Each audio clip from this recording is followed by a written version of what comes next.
तर आज आम्हाला जायचं होतं एका गव्हर्नमेंट स्कूलमध्ये, ते पण मुलांना योगा शिकवायला. मग आम्ही आपलं हत्यार सगळं पॅक केलं आणि बसलो बसमध्ये बसल्यावर आम्हाला लागली भूक.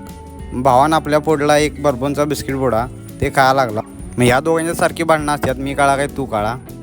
त्यांची भांडणं मिटवून जायला लागला. तो आला पाऊस. आमच्याकडे छत्री एक आणि माणसं दोन, आणि माणसं पण गब्बी माणसं होती. त्याच्यामुळे सगळीच पोरं गारटलेली, मी पण गारटलेलो. असं करत आपण पोचलो या शाळेजवळ. ही होती गव्हर्नमेंट स्कूल. मग इथं लिहिलेलं कन्नडमध्ये, हे काय आपल्याला कळलं नाही, फक्त महाराष्ट्र आपल्याला लिहिले ते कळलं. मग आम्ही शाळेत गेल्यावर सगळी पोरं भिजतच या लागलेलीत.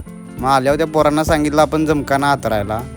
मग सगळे आम्ही बसलो इथं खुर्चीवर आणि पोरांना सांगायला आलो काय असतं योगाचं इम्पॉर्टन्स. नंतर मी इथं शिकवायला लागलो पोरांना योगा. माझा मित्र म्हणला मी करतो तुझं व्हिडिओ रेकॉर्डिंग. मग आपण पहिल्यांदा सगळ्यांना वॉर्मअप करून घेतला. नंतर पहिल्यापासून स्टँडिंग सिरीजपासून सिटिंग सिरीजपर्यंत सगळी योगासनं करून घेतलीत.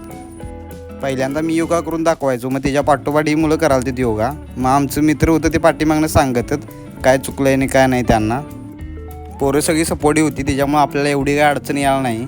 आपण जसं सांगत होतो तसंच पोरं करायला तिथं, त्याच्यामुळं काय विषय नव्हता त्यांचा. मग पोरं करून जास्तच दमलेलीत. म्हणलं तिसनी जरा झोपा तुम्ही, शवासन करा, हेच तुम्हाला जमतंय. मग त्यानंतर पोरं म्हणले ते एक फोटो काढायचा. भावानं आपल्या डायरेक्ट व्हिडिओ सुरू केला. ते झाल्यावर आपण आलो मग गेलो डायरेक्ट कॉलेजमध्ये आपण. मग यो मला शिकवा लागला शक्तिमान उडी.